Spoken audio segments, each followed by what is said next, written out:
Thank you to my patrons and members for voting this video. What are you willing to sacrifice for your dream? I'm sure many of us have something we want to do, something we want to accomplish, something to be proud of. But what price are we willing to pay? Pride, relationships, time, or even the basic privilege of eating? Koga Aoi was certainly willing to pay it. From being a country girl in the middle of nowhere to living far below poverty for years, to an iconic voice actor in the industry. This is how Kaguya-sama saved Koga Aoi's life. Ao-chan hails from the Saga Prefecture, a very small countryside prefecture in southern Japan, and from a very young age, loved anime. Beyblade, Purikya, Inuyasha, Pokemon, One Piece, all the classics that kids loved back then. At about 10 years old, very coincidentally, the anime she always watched on TV showed a segment of the after recordings, how voice actors voice their lines to create anime. It was then that she learned of this occupation and immediately gained interest in the field. Yet this would be but an idea that stayed in her head for a very long time. The reason? Social pressure. See, perhaps similarly to many countries in the West, she was growing up into that period where more and more kids around her started thinking that anime was for kids. If it got found out that you watched anime, people would be like,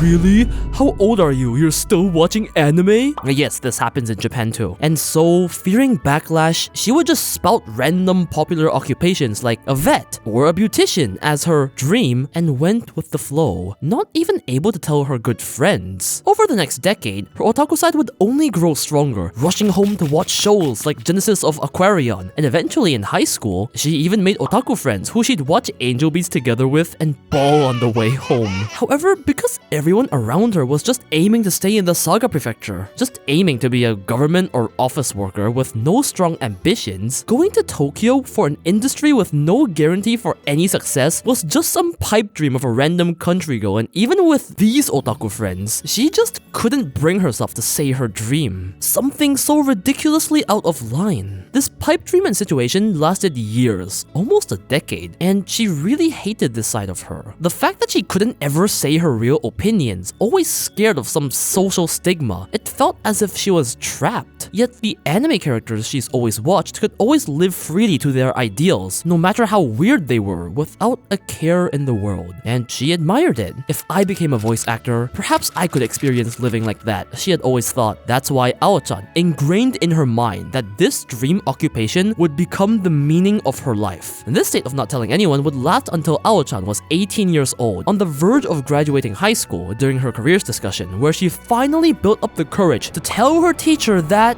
she wanted to be a radio personality, so she was going to a vocational school. Yes, she bent the truth. Yes, her fear of self-expression was that bad. However, with a good family that she was close with, Ao-chan was at least able to tell her parents the truth. Her parents were hesitant at first. I mean, there's no way some countryside parents would even know what a voice actor is. They were understandably really worried about sending their countryside daughter halfway across the nation to the biggest city in the world for an occupation they'd never heard of. Still, they wanted to support Ao-chan's dream, so they suggested starting out with a vocational school in Fukuoka rather than Tokyo, a much closer city commutable from home. This was it, the beginning of Koga Aoi's dream. Ao-chan had a blast at the school. It was as if the feelings she had been repressing for years could be all released at once in these lessons. She learned a lot, got along with everyone, and just had a fantastic time. While far, Fukuoka was commutable to and from home, and there seemed to be no big problems. She was happy. After some discussion with her teachers, Ao-chan decided to get serious and apply for the agency training school, 81 Actors School. She passed with flying colors. She informed her mother, and this time, with a training school that was under an actual voice actor agency, her mother saw Ao-chan's career grow and supported her move to Tokyo in 2014. But this is where the smooth sailing ends. The move to Tokyo was brutal. As a country girl, getting used to the busy city with chaotic connecting trains and crowds was hard, and as an introvert, she found it difficult to talk to the super extroverts in her class. But more than anything, she was broke. Like, broke. Ao-chan presumably didn't save up much money because in her very own words, she was desperate to stay alive. The part-times she did, like retail, receptionist, and call centers, just didn't pay enough. She did actually officially debut as a voice actress in the Japanese mobile game Fuinyusha Mainshima to Soda no Meikyu as Magia, and her anime debut being a woman in Rokka, Braves of the Six Flowers. hours. But again, these were minor roles that paid pennies, and as a newbie, she wouldn't get many other characters either. Ao-chan's money situation got so bad that she had to start eating plain white rice with ponzu sauce as meals, just to be able to feel somewhat full. And no, I'm not talking about a meal or two. This lasted for years. This was her eating staple. Imagine finding the energy to work and go to school on rice with sauce. Ao-chan did actually graduate her agency school and passed the agency audition first try, leading her to enter AT1 Produce, but this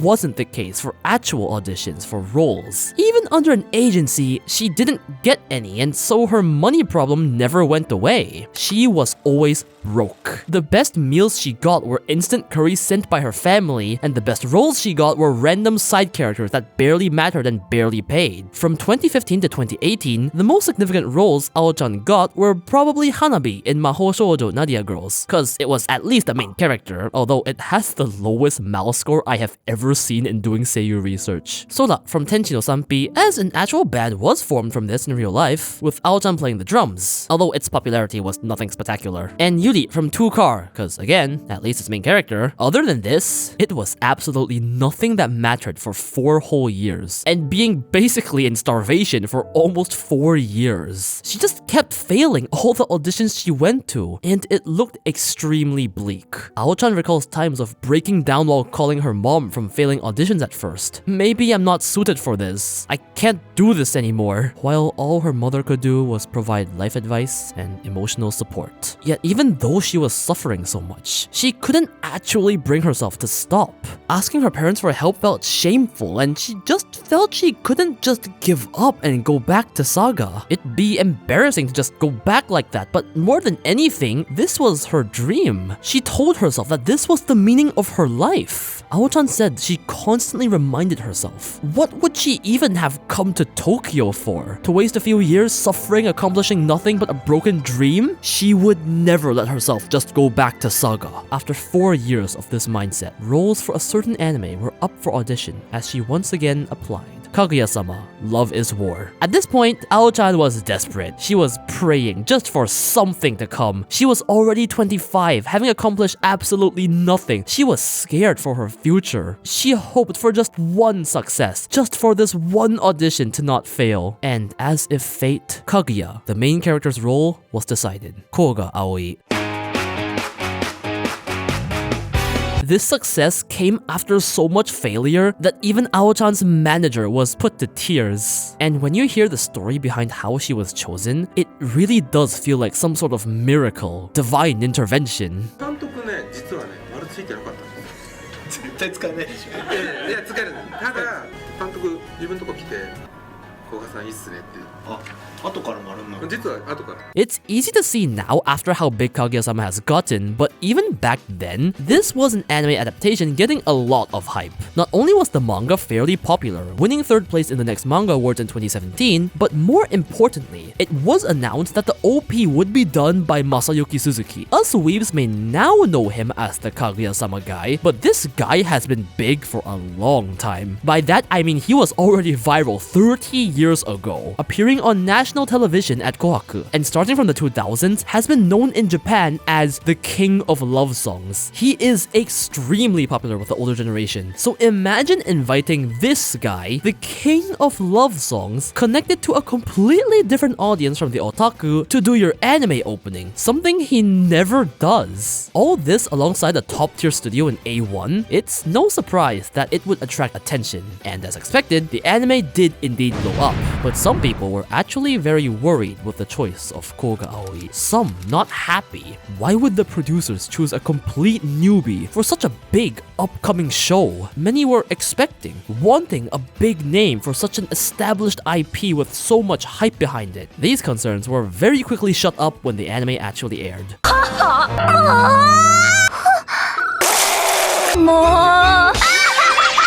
Hanabi.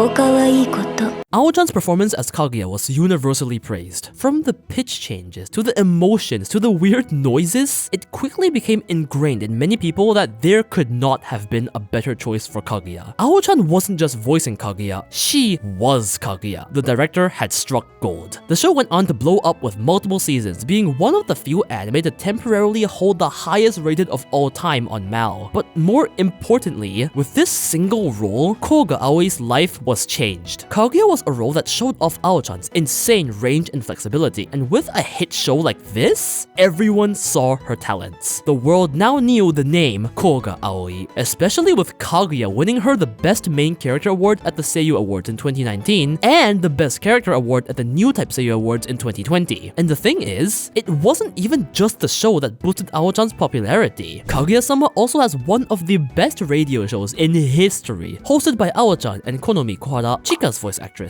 This is some of the banter between them and the fans. 好きな子なら、やっぱり笑ったり、喜んでいる顔だけじゃなく、怖がったり、泣いている顔も独り占めしたくなりますよね。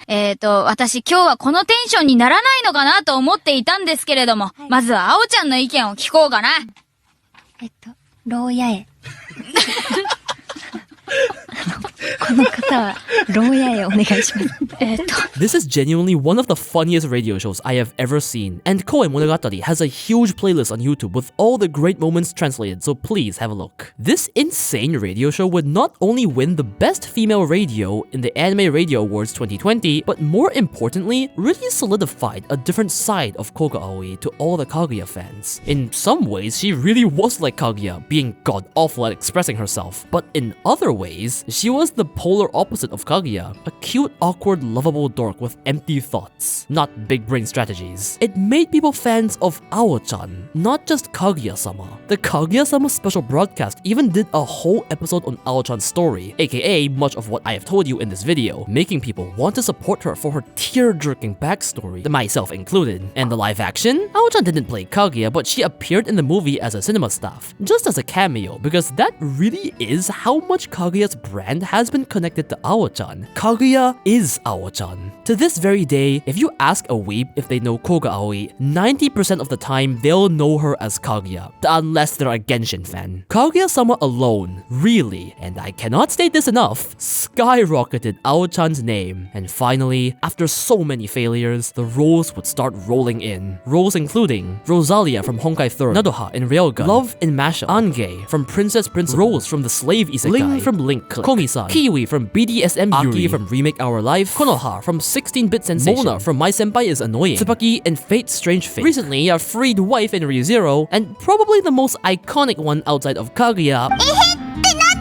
she even got to voice Princess Ellie in Precure, one of her beloved childhood shows and a franchise she had always dreamt of being in. But you know what the best collab she's had is? Ponzu sauce. 私、ポン酢をご飯にかけて食べるくらい大好きなんです。楽しみ。Now known as the Ponzu seiyuu for her quote, ポン酢は友達。ポン酢 is friends. いいですね。ポン酢 is friends. I love making fun of people's PTSD. With 4 seasons of Kaguya-sama, a dream come true and a booming career, it seems as though those years of suffering and doubt were all worth it. Kaguya wasn't just Aochan's biggest role. Kaguya gave Aochan a life. Aochan herself says it's thanks to Kaguya that she can go to so many different places for events, meet fans from everywhere, star in a movie, and many new things she's been able to experience. It's thanks to Kaguya that her world has changed. But you know what the best thing is? Aochan's been obsessed with eating sushi, particularly scallops. She can easily afford food she likes. What else can you ask for? Thank you to Vicent Pagani and all my other patrons and members for supporting the channel.